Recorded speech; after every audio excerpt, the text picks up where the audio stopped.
Initiating podcast download.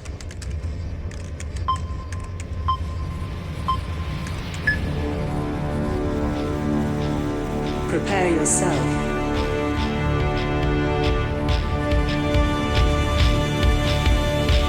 Put on your spandex. Lace up your boots. Wrap your wrists. Hide your razor blade. Head to gorilla position.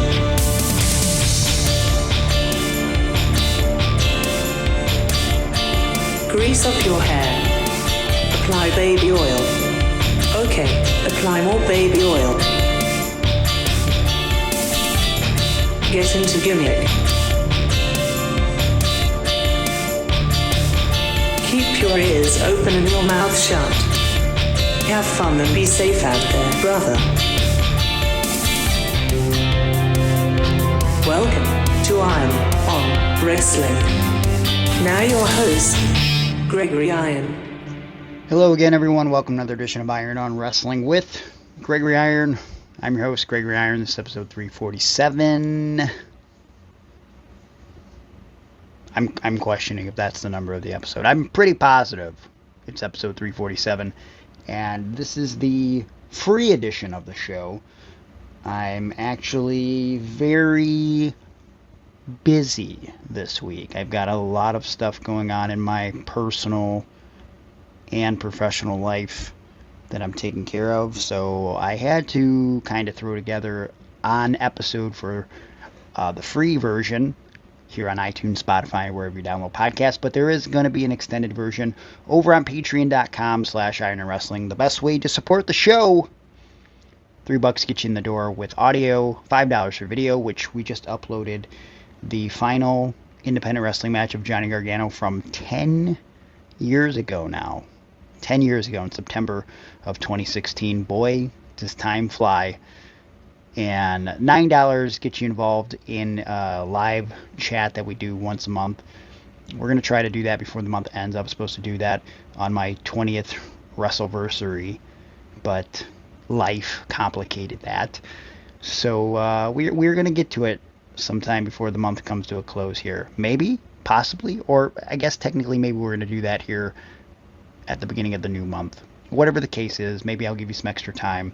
I'll try to fit it in this weekend if possible. Friday, I'm actually in Buffalo, perhaps maybe defending my ESW championship at Everything to Gain, which will feature the return of the Butcher and the Blade in tag team action. Former AEW superstars, longtime friends of mine. And actually, that brings me to the guest this week, the guest or guesta, plural. Two Buffalo boys. We have Puff that I'm talking to, as well as an interview with the Blade. These are archived interviews that I did for Top Tier Wrestling a few weeks back, and short interviews, but I think you will enjoy them. And of course, as I said, there will be an extended intro to this show over on patreon.com/ironwrestling. Sometime this week, I will do a SummerSlam preview before the big show this weekend, and should be good times. So bear with me. If you're in the Guzzle Boy group chat, you know that I got a lot of stuff going on in my life, trying to manage, and appreciate everything you guys do. That being said, follow me on social media at facebook.com/thehandicappedhero, Twitter at Gregory Iron, Instagram at Gregory_Iron. Book me for pro wrestling, motivational speaking, or pro wrestling seminars in those social media platforms. You can also go to my website, handicappedhero.com. You can also book me for a cameo. Just search Gregory Iron on Cameo. ProWrestlingTees.com/Gregory Iron for my shirts, Aaron shirts, Iron on Wrestling shirts, and that's it. Enjoy the interviews this week. And again, if you would like more Iron on Wrestling action, go over to Patreon. It's the best way to support and the best way to interact with me. It's a great community, and I can't tell you how much I value those guys over on Patreon. Until next week, kiss goodbye. I am Gregory Iron, the only professional wrestler with cerebral palsy and the only backstage interviewer with cerebral palsy for Top Tier Wrestling, and this is Backstage with Blackfly. And today, I have a very special guest, a gentleman that I've known for a long time. He's a dear, close, personal friend and confidant, ladies and gentlemen, the one and only Puff. Dear and close friend and confidant. That's what they call me. Good to see you. Good to see you as well. How are you? I'm all right. I'm always a little tired. But are you going to be so tired that you will not be able to enjoy your concert later tonight after your match? I'm gonna have to drink a Canadian energy drink. Yeah. Rocking and rolling. You might now. Let's start right off the rip here. If you weren't to drink an energy drink and you had to pick another beverage of some sort to kind of get the mood going, is there a beverage that you might lean towards specifically? Yep. No pressure. A creamy coconut Dr. Pepper Zero. Okay, all right. In my car. Let's pretend. I'm straight edge. Really? No, but I don't drink alcohol. Okay, all right. Well, if you were to I just had a weed drink the other day, an heirloom. like THC. THC. bed. How's that? It fucked me up because I hadn't had one in a long time. And it only has. Oh, am I allowed to swear on this? I mean, listen, it's 21 up. Come on. Go right? for it. Yeah. Or 19 up, What are we Canada. doing? It's YouTube. Drinking right? age. Yeah. Yeah, dude, it messed me up. I went to a Korean barbecue with fellow wrestler Myung Jae Lee Okay. out in Albany, New York. Yeah. And I ordered too much. They do it differently than the normal places I go to. They brought like 10 plates of like 4 shrimp each. It's fucking crazy. No. That sounds big. Oh my god, and I was high off this fucking weed drink, and I just was like having an existential crisis. Yeah. I was like, oh my god, everyone, I was like, all the employees of the place hate me, but I was also having the feeling, I hate them too. I was like, Wow. I wasn't doing it good. It was fucked up. I ate too much, but it wasn't tasty. I'm not a Korean barbecue guy. I don't like Korean barbecue. I don't know how to cook meat well. Well, neither do I. That's why I don't was like to be going trusted a to do it restaurant. myself. Yeah, That's you the know- thing. I'm cooking myself. I'm not a good cook. Yeah. No, neither am I. Well, at least with meat. Grilled chicken and steak. Yeah. I actually go to a nutrition place all the time around you, 95 Nutrition. Oh, 95 Nutrition. I enjoy them I know very that. much. They keep me in shape, looking jacked. But they're not a sponsor. Shout out. Real quick. Oh, they're not a sponsor? I just want to point out for this right here, if you were to drink alcohol, Yeah. okay. Oh, I would love you know a what? lot of flavors. Blackfly does a Cosmopolitan. Okay. That's delicious. Oh, shit. They have the Cosmopolitan right here. right oh, there. dude, with the lime and the cranberry. What Oh a my nice. god. If I you love are a a Cosmo. drinker, if you are a drinker, this is. If you like alcohol Yeah. and you like vodka crushed black cherries, Blackfly's got something for you. When we talk about pro wrestling, okay, sometimes pro wrestling it can be a hell of a sucks. drug, right? What? Oh, I hate it. You Are hate kidding it? me? Yeah. Is oh that my why you God. politic to get out of here early today? Yeah, oh my god, I don't want to watch wrestling. Listen, let me tell you something about wrestling. I love the entertainment aspect of it, and Wow. I think I do it okay. But there's a lot of motherfuckers that don't. But here's the thing, top tier. Well, top tier is different. It's different. Top tier is different. And like I'm being genuine right now. Like I actually look forward to coming here. I have a good time because sometimes there are things in wrestling. Some people behind the camera know. I keep wanting to there say are stuff. people in wrestling that want to bring you down. They make you want to quit. But sometimes you got to keep going, and then just you get a little shred of hope sometimes there's an when inside you work joke somewhere happening that with I like don't top tier understand. wrestling. You know? Yeah. Yeah. You know, it's crazy. I keep wanting to interrupt you because I was thinking I need to say. I was back there in the locker room. Yeah. I was like, I need to tell Ricky Stardust something. Okay. I was like, I heard. It's something that I said when I was calling my match, and I heard someone else say when they were calling their match, and they're like, "This is fun. I like it's just like there's a good energy with the people that get paired up to wrestle and stuff." And not to pull back the curtain and all about wrestling, but like it's a good environment. And people are happy to be here, and you're going to get the best kind of product when people are having fun, enjoying themselves. You know? Oh yeah. When you got people who are happy to be there and fun. Like I jest when I say that all this shit talk about Sure. wrestling. Yes.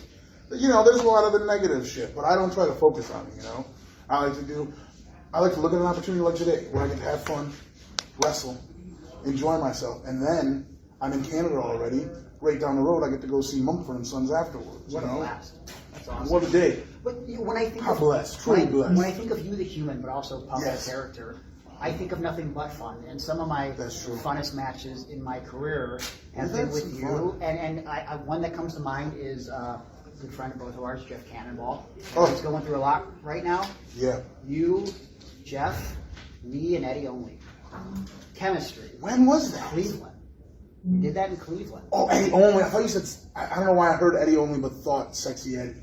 Oh No, my no, no. God, dude! It was- At the Masonic Temple. It was easy. It was Oh, easy. It yes. was fun. It was like a walk in When- the park. But, like when you have chemistry with someone and you can just let loose like that, like that's when wrestling's at its finest. I don't want to cry, but some of my favorite memories in wrestling were when me and Jeff were teaming, and it's so much fucking fun. And I don't want to talk about it too much because it's very sad, the Yeah, situation. for sure. But God, the matches we had, when we were wrestling at LVAC, and we were pouring squirt into people's mouths, we were room temp squirt, and we had fans come up to the ring and we just waterfall a can of warm squirt into people's mouths. Yeah. I'd yell, "Who wants to get squirted on?" And the crowd would erupt. This is not a PG. What YouTuber. other? Listen, it's squirt. It's a grapefruit it's flavored a drink. soda. Yeah. It's a grapefruit soft beverage. Some Come people on. find it delicious, yes. How long did it take you? Because you've been wrestling how long now? 8 years? Longer Dude. than that? Dude, next month, no, 2 months from now. What is June? It's June. In August, it'll be 9 years. Isn't that unbelievable. fucked up? How long did it take you, based on from the time you started to figure out wrestling can be fun? Because there's a lot of pressure when you're a new guy, right? And sometimes in my case, Let me it's tell just, you. I feel like I'm funny in real life, but it's hard for me to figure out how to translate that into pro wrestling. And when I did, boy, did it become a lot easier. So how long did it take you to pick 2 that up? matches. Really? 2 matches. Because I don't come from the mindset of I want to be a wrestler, so I'm training to be a wrestler. I wanted to be a stand-up comedian. I wanted to entertain crowds. And then I had 2 buddies who were training to be wrestlers. I was coming and watching them train. And they were training on a stage. You know Riverworks in Buffalo? Yeah. There used to be a ring on that stage. Okay. But it was an active live venue where people were walking around getting food and stuff. And the training was happening and people would stop and watch the training. And I was like, oh, this could be an avenue to entertain people. I've seen wrestling before. I can mimic this. And then I had 2 matches where I was like a heel in a black singlet and like, ah. And then Garcia, I trained with Daniel Garcia. I'm not trying to name drop. It's just like, he was the one who was like, you goof around to training all the time. Why don't you do this in the ring? So I was a babyface for the first time in London, Ontario, at London Comic Con. I wrestled Rip Impact, who's here somewhere, and I did the hip shake and stuff. The whip was popular. I did a whip punch, the dance move, and it was from there. I got colorful gear, Yeah. and I just started having fun. You stood out right away. I remember your first match. Like you came in the back and like the locker room gave you a standing ovation. Oh, and then, God. I don't remember the match particularly, but Yeah, because it wasn't great. I wrestled Sebastian Suave. Well, Hey-oh, come on. all right, but like I just feel like it was like That was 5 minutes. I was just kidding, Sebastian Suave. I think it was based on like the respect the locker room already had for you and like how hard of a worker you were. Like that's the perception I got. You know what I mean? Like you're always a respectful guy in the locker room, and then you're getting this opportunity, and like I just feel like you've just gone up over almost the last decade that I've known. That's a high compliment. I really appreciate it. You're being Yeah. too nice to me. I'm not. I was going to make a Yeah. joke, but that was so genuine. I was going to be like, well, that's because respect is earned, and I'm big on respect, bro. I'm so sorry. That was so genuine. Yeah, no. Because I think people take respect too, like, hard in wrestling. People want to be respected. I think, also, I don't want to, I shouldn't talk about this. Outside of wrestling, I work in the mental health field at a nonprofit, like social work.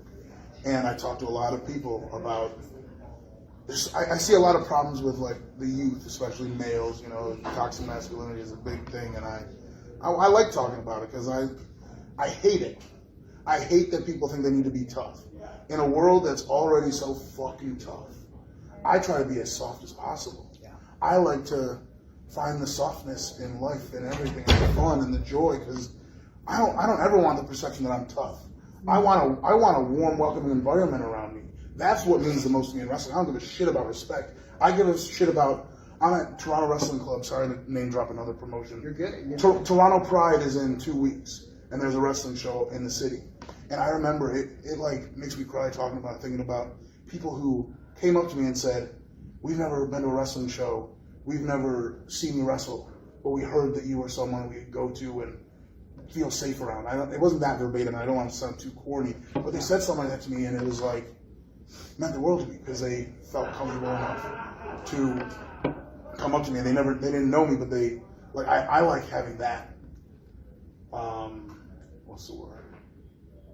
Reputation, that people know me as someone who is safe and comfortable to be around. You know, I like that more than we gotta respect that guy. I don't give a fuck about respect. You know, in that vein, you know. I love what you're saying. Like, and I feel like what's important to me, like when it comes to respect, is just it's nice to get the respect of my peers, but just like forming these friendships and then getting like that genuine respect from my friends. You know what I mean? And having fun with my friends, and just like I feel like when I started in 2006, it was the end of the era of a lot of that toxic masculinity, right? Like don't be a bitch, toughen up. I feel like the guys that came in around my time started really changing that. Yeah. Dude, you know what? I got trained by motherfucking Pepper Parks. Yeah. God, what a fucking guy. Yeah. Oh my God. There's two things I'm grateful for in my life. Is that my mom is my mom and she was my role model for my moral compass, you know, my outlook on life. And then fucking Pepper Parks was my wrestling trainer. Because he's somebody who's he could be a huge douchebag. Look at him. He looks like $1 million. He's got abs. He's sexy little he's so ripped attractive. Man. He's so pretty. Like, I'm getting too excited. He's a good-looking brother. Yeah. And he could be a dick. He could be a douchebaggy gym a-hole, but he's not. He's just kind. He came in like '99. That era where he could have easily been an asshole. Yeah. And he's just not. He's just kind. I don't know if anyone else.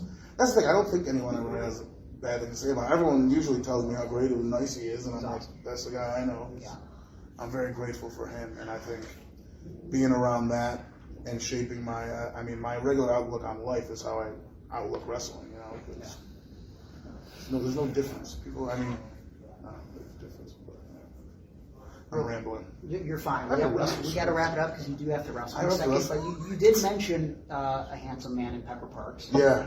You've teamed often with Pretty Ricky. Oh. Give me the best highlight you've had with Pretty Ricky here in Top Tier Wrestling. Oh, let me think. Just to take things home. Because In Top Tier? Yes, we're here in Top Tier. Every time we see you guys, you're having fun. The crowd's into it. Dude. I mean, you really could pick any moment and you're not wrong. Yeah, I know. There's something. I don't know. I always find that there's magic in the air with me and Ricky. I don't know what it is, but it's awesome. The first time we met, we made magic. We were at another show. That's why when you said touch, you're like, I have to make this centric to the place that I'm at right now, but I'm not at all. I don't know. We wrestled the Bang Bros, and we did a lot of fun stuff. I mean, we wrestled I'm not gonna remember the tag team name. Oh God. Okay. Bishop and Myers. Okay. The Prestige or the Premier. Yeah. Some with a P. We wrestled them here. And we were just, it wasn't my first time meeting Campbell Myers, but it was the first time we really had some time to talk, and we were just riffing off each other, saying ridiculous things. I think had died. By then we were ripping into him. It was so funny. Oh my God. Life can be tragic, but you know what? This interview, not tragic. Oh no, I'm having a great time. I wish I didn't have to wrestle soon. Well, now you have what match is on? You got this guy has to go. 2 is on? Oh shit! This guy has to go pro wrestle. Dude, I wish I had 10 hours. I gotta go see Mumford later. There's always another time. Give me September 9th. Happy handshake there. Thank you for your Dude, the time. Seabass. You know Seabass? From ESW, from Buffalo, Seabass. You know Seabass? Dude, he does this fucking thing. There's a picture of him and his brother just doing this. I'm like, We got to do that 10 to 1. Perfect. Boom. Thank you, Puff, for your time. thank you. I love you, buddy. Love you. I know with a hug. I don't give a shit. Aww. What a beautiful moment. I gotta wrestle. All right, go wrestle. Sorry, I was yapping. We're fine. We're fine.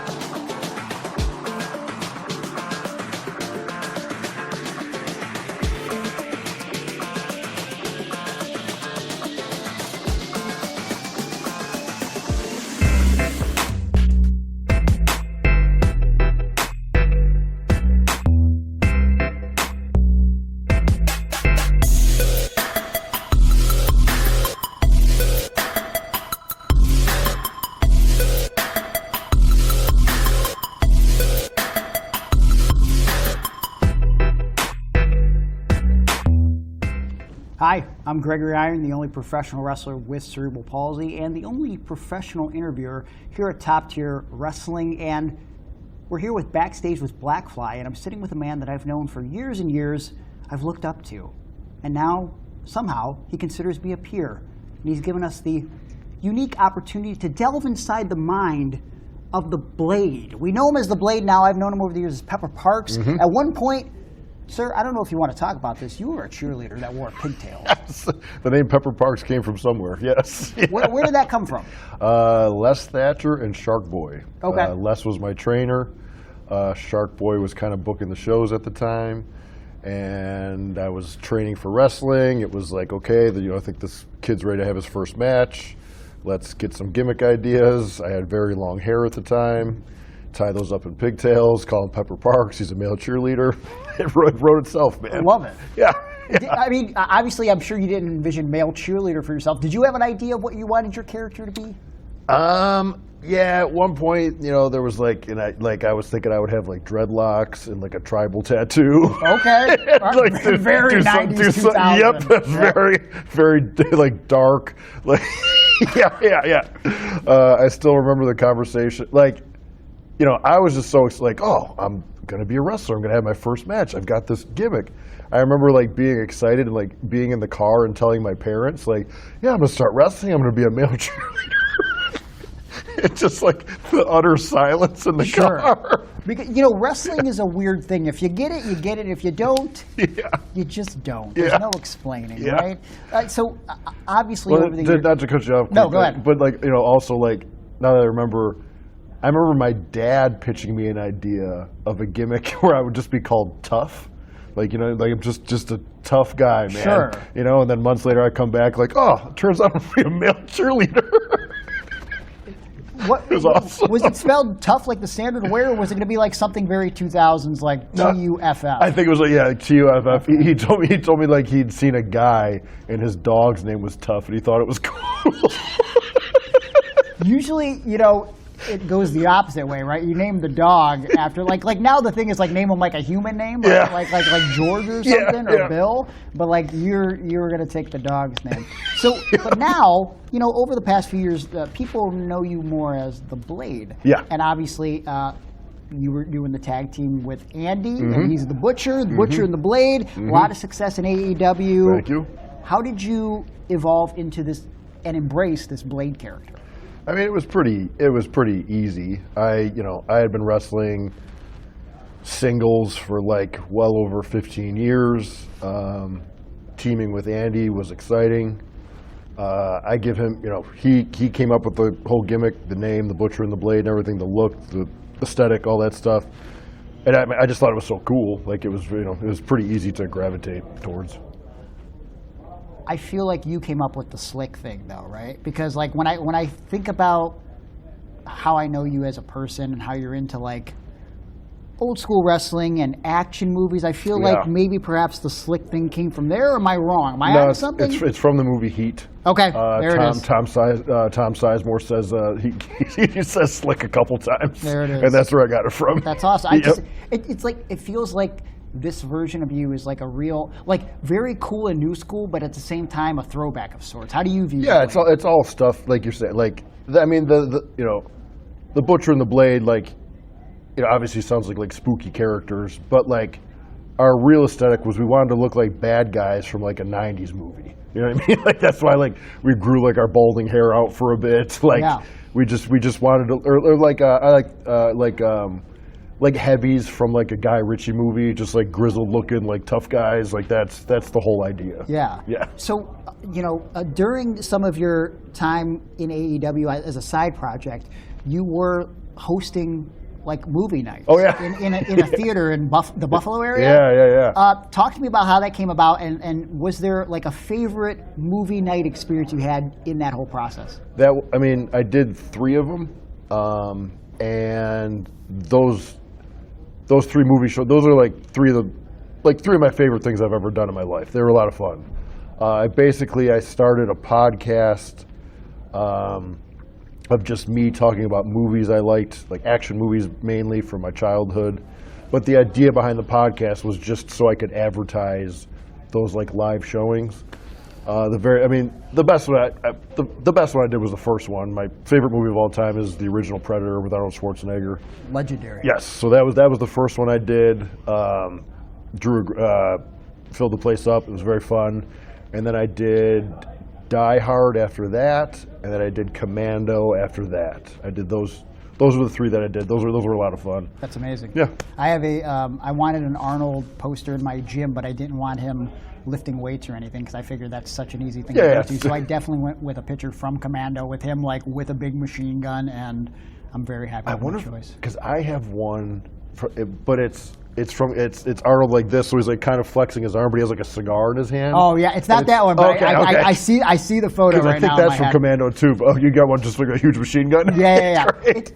You're such a multifaceted person. So you had an injury, which I want Yeah. to talk about in a second here. But during your downtime and your recovery, Yep. you're traveling around doing stand-up comedy. Yep. And like, look, I know you're a funny guy, Yeah. but I didn't expect the stand-up comedy route. What was the inspiration behind that? Yeah, I mean,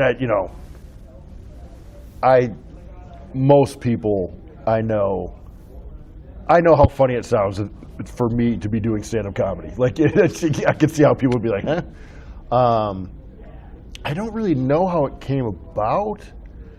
I did realize, like, when I started doing it, because I was off with injury. I mean, I was doing it full. I was doing open mics like on a weekly basis. Like, I was doing it pretty often. But I did realize, like, when I was doing it, I was like, oh no, I have always liked stand-up comedy a lot more. Like, I just didn't realize, like, it was like, oh yeah, like, not all of my friends sat around and watched Premium Blend on Comedy Central for 3 hours every day. Like, you know what I mean? I was like, oh no, like, stand-up comedy has always been something I've really enjoyed. And then, like, I don't know, like, doing it was a lot of fun, and I'm really glad I dabbled with it. And it was a good, and I was lucky enough to do shows in like Los Angeles and Chicago. Like, it was a good time. It was a very good time. I could never do it, and I give you all the props in the world because it's like It's really hard. For It's sure, very for hard. sure, because like I feel like I'm funny in real life, and I feel like when you're a funny person in real life, people will go, "You ever think about stand-up comedy?" And my Yeah. answer always is like, "No," because It's a different animal. Yeah. sure, like well, you're a wrestler. I'm like, but there's no standard for me to go to the ring and the crowd looks at me and goes, "Now make me laugh." And Yeah. I feel like that's a different kind of pressure. Like Yeah. they go to show up and laugh, Yeah. and I'm just not And prepared for that. so one, I quickly realized there's a lot more to it than just going up there and telling funny stories. Like, there's beats and punch. There's a thing to it. Psychology, Yes. structure, Yes. storytelling.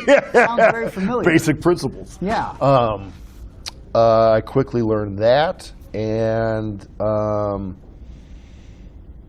yeah, I don't know, like, I don't know how else to explain this, but like, I can go out in front of a very large crowd in spandex underwear and perform a choreographed fight, and if the crowd doesn't like it, I'm okay. It doesn't bother me. Yeah. But going up and bombing at comedy for 5 minutes will make me rethink my life. Sure. It's just a different animal. Different kind of pain, but yeah. Yeah, it's an emotional pain. Yeah. Yeah. But now you're coming back from something that I feel like was a mental pain and obviously a physical pain. You had a pretty bad injury that put you out for like what, a year? Almost 2. That's Yeah. crazy. And when it happened, I had to reach out to you because I was like, man, I got to know what you're going through. And I remember specifically we had like a very, very long conversation remember, not too yep. long ago, and like we were both going through different things. Yep. Talk to me about how the injury came about and like the process of like getting back to where you are right now as a surprise here at Top Tier Wrestling. It is. I still look back at how hard I had to work after surgery at 45 years old with a body that had been wrestling for over 25 years.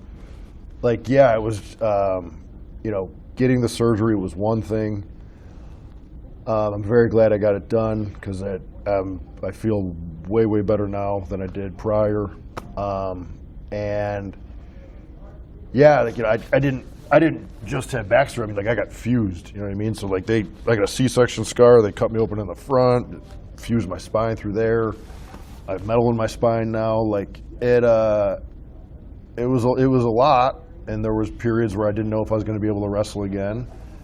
But I mean, I remember after surgery, like, I remember feeling it, like I kind of turned a corner with like physical therapy where I was like, oh no, I think this is going to be possible, and that kind of motivated me to start working harder and harder. And like, And that the working out thing was one thing, but like getting back in the ring and like doing like wrestling practice at 45 years old, like rolls and bumps and just basic wrestling training. It was a lot of work, man. It was a lot of work. You got to get that callus back. Like, Right? I feel like that's what people don't understand. It's like the more you do it, the better off you are, right? Yeah. Like as far as like being consistent. But then once you're not doing it, boy, is it a shock when you That's go back. exactly how I looked at it, because like for those of you who don't know, like anybody who starts training in professional wrestling, your body has to callus over to falling on wooden boards, to hitting the wires that are ropes.